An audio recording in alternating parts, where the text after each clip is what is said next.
जाँदाखेरि बाबा स्वर्गे हुनु भयो मलाई काखमा च्यापी च्यापी आमा कति रुनु भयो 10 रुपैयाँ ऋण माग्दा नि गाउँकाले नि ऋण दिएनन् दाजुभाइ भनाउँदाले एउटा टालो किन्दिएनन् दाजुभाइ भनाउँदाले एउटा टालो किन्दिएनन्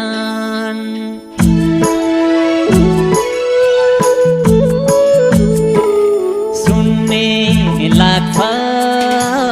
चाड